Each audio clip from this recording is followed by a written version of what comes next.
Lorenzo Córdoba, consejero presidente del INE. Bienvenido, gracias por acompañarnos, querido Lorenzo. Un gusto, Elisa, de veras un honor estar contigo y con tu auditorio. Muy buenas noches, y son ricos. O sea, ¿de dónde van a sacar para hacer la revocación de mandato? No, por lo que vemos ahorita y por lo que están discutiendo en la Cámara de Diputados y por la mayoría de Morena y por lo que han dicho, pues yo creo que no se les va a entregar, se les va a hacer este recorte de cerca de 5,000 millones. Pues por lo visto sí, y lo más lamentable es que se hace o mintiendo o sin información.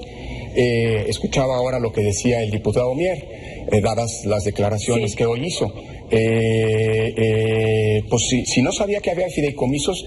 El que no sabía era él, ¿verdad? Pues es que, a ver, si hay una institución que es transparente en el Estado mexicano, es el INE. Cada 3 meses se presenta un informe del estado de los fideicomisos del propio instituto. Y además, hay que decirlo, ayer el diputado Mier daba unas cifras que son absolutamente falsas. Hablaba de que los fideicomisos del INE tenían 2.500 millones de pesos, lo cual es profundamente incorrecto, demuestra o ignorancia o mala fe. Mira, en efecto, el INE, Elisa, tiene, y déjame ver de esta parte de los fideicomisos para, si me permites, ir a la parte del recorte y de las necesidades presupuestales. El INE tiene, en este sentido, 2 fideicomisos.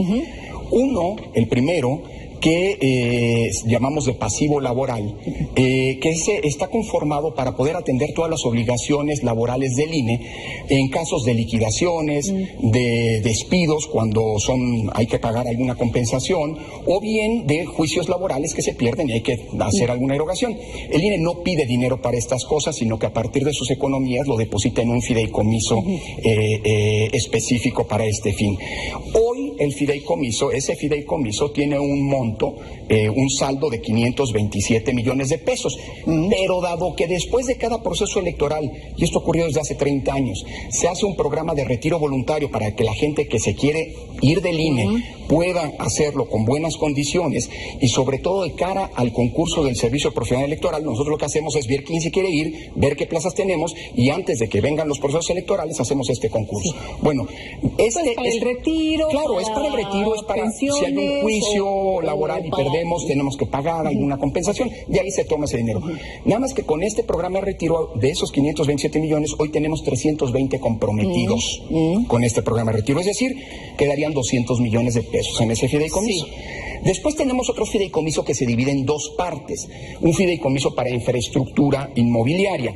La primera parte la dedicamos a poder darle mantenimiento a los más de 1.500 inmuebles que tiene el país, el INE en el país.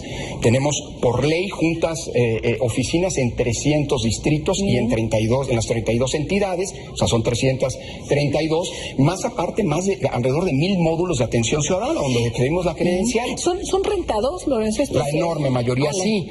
Recuerdo que se iba a hacer, se iba no se hizo un edificio.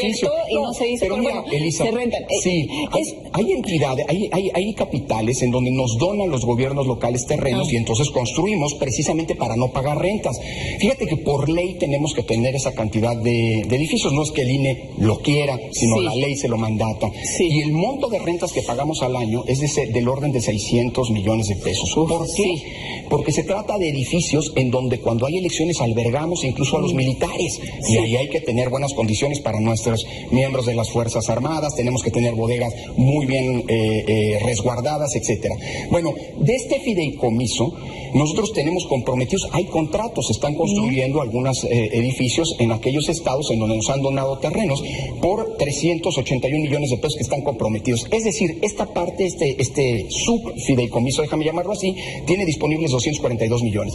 Y finalmente hay otra parte de este fideicomiso de infraestructura inmobiliaria, que es el fideicomiso para mejorar los módulos de atención ciudadana, es decir, donde expedimos las credenciales, que sean más cómodos. Ahora con la pandemia tuvimos que hacer adecuaciones para garantizar la sana distancia y demás. Este fideicomiso que se genera con recursos propios, o más bien los servicios que el INE le presta, por ejemplo, los bancos para autenticar la identidad, etcétera, tiene 202 millones de pesos y hay 25 comprometidos. ¿Qué quiero decir con esto? Primero, que si tomas el saldo al día de hoy, el INE tiene en estos fideicomisos 1,353 millones, pero de los cuales 726 ya están comprometidos, con lo cual tendríamos 626 millones. O un poco menos de la mitad. Los ocupen, diría el diputado Mier, dadas sus declaraciones de hoy, ¿no?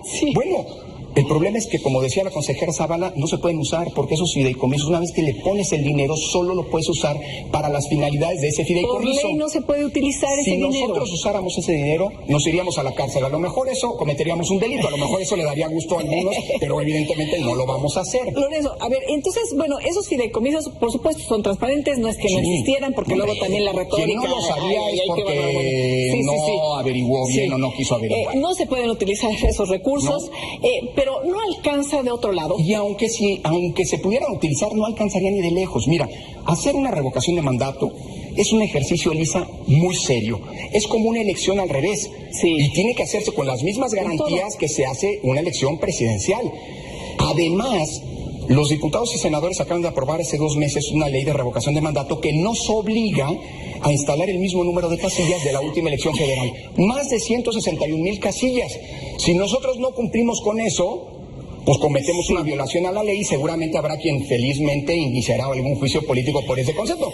Pero no nos dan el dinero para poder hacer una elección como la de la revocación de mandato, con las garantías que la propia ley pide. Pide el presidente, pide Morena, pide los grupos cercanos a Morena, los partidos que están con Morena. Esta revocación de mandato lo hacen ley este tipo de condiciones, obligan al INE a que sí sea y después no aprueban el presupuesto. ¿Qué va a pasar? Sí. ¿Qué sigue? ¿Qué sigue? Porque parece que está ahí entrampado el tema. Y permíteme aclarar, Elisa, yo te agradezco mucho la oportunidad, porque después de las declaraciones que hemos escuchado, parecería que el INE es rico y que el INE tiene muchísimo dinero. En efecto, el presupuesto de egresos, tal como parece lo van a aprobar, nos dan alrededor un poco más de 19,000 millones de pesos.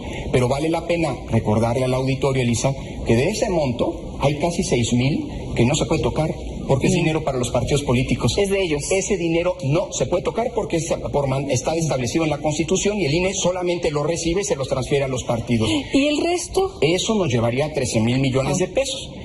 Esos 13,000 millones de pesos, de esos 13,000 millones de pesos, casi 4,000 se destinan para que la ciudadanía pueda tener el servicio de la credencial gratuita. Al año expedimos 16 millones de credenciales de manera gratuita y realizamos diariamente 120,000 trámites en nuestros módulos. Todo eso ocurre sin costo. Nos quedan 9. Hay que quitar 1,000 millones de pesos, que es lo que van a costar las 6 elecciones, la participación del INE en las 6 elecciones de gobernador del próximo año. Vienen gobernadores. Luego, hay que fiscalizar. Exacto, hay que... Esto, por cierto, lo dije el viernes pasado en la Cámara. Sí. No sé si alguien escuchó o no, pero bueno, yo lo dije. Además, hay que sumar el costo de la fiscalización a los partidos. Hay que sumar el monitoreo a la radio y la televisión. Hay que sumar el costo del servicio profesional electoral que nos lo mandata la propia Constitución. Si tú sumas estos rubros, estás hablando ya del 70% de esos 13,000 millones. Es decir, lo que está haciendo la Cámara de Diputados, si se concreta este abuso, porque no es otra cosa, espero que no sea una venganza por la domingo, no quiero pensarlo así, porque sigo teniendo un enorme respeto a los diputados que son los que representan a la nación, a las y los diputados. Dicho eso, Elisa, se va a colocar al INE muy probablemente en una situación en la que vamos a tener que priorizar qué servicios damos a la ciudadanía y no podemos vulnerar servicios de los que depende el ejercicio de derechos políticos, como por ejemplo el voto en las elecciones, ni tampoco contar con una credencial.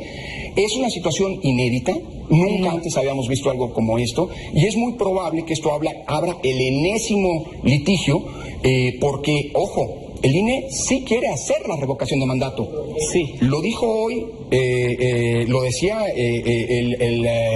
acabamos de escuchar lo que dijo el diputado Mier.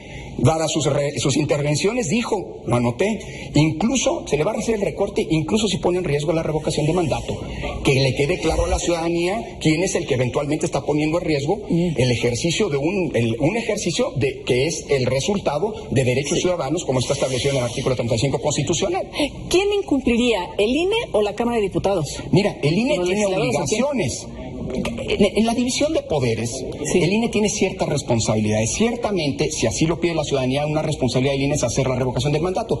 Pero la Cámara de Diputados tiene una responsabilidad soberana, que no tiene nadie más, ningún otro poder, que es generar los recursos suficientes para los órganos del Estado para que puedan cumplir con sus obligaciones. Esto es, si al INE no se le dan los recursos, los instrumentos, las herramientas para poder hacer su trabajo, la responsabilidad no es del INE. Eso que quede claro desde ahora. El INE sí quiere quiere la revocación de mandato. Con las decisiones que están tomándose por la mayoría en la Cámara de Diputados, parecería que quien no quiere la revocación de mandato, aunque pueda parecer paradójico, es quien no genera las condiciones para que esto ocurra.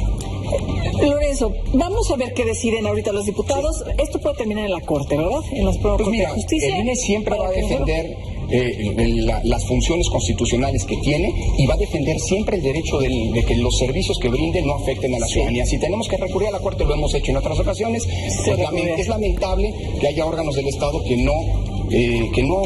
subordinan a otro tipo de intereses el ejercicio y la garantía de los derechos políticos de la ciudadanía. Ojalá, Lorenzo, después podamos platicar cómo quedó todo esto y qué sigue después. Sí. Ojalá lo podamos analizar, porque vienen muchas cosas, posiblemente una reforma electoral. En esas circunstancias, ¿cómo quedaría el INE? Yo creo que es muy importante escuchar todas las voces, y la tuya es muy importante. Gracias. ¿Fuiste invitado a la boda? No. ¿No? No. Porque dije, a lo mejor es de los que dijo, no, yo no voy a... Ambos son, supongo que hablas de Santiago y de Carlos. Sí. Son manos amigos míos, pero no fui invitado. No tenía por qué. Pero nada más ahí para la curiosidad. Gracias. Bueno, son buenos amigos. Sí, gracias, Lorenzo.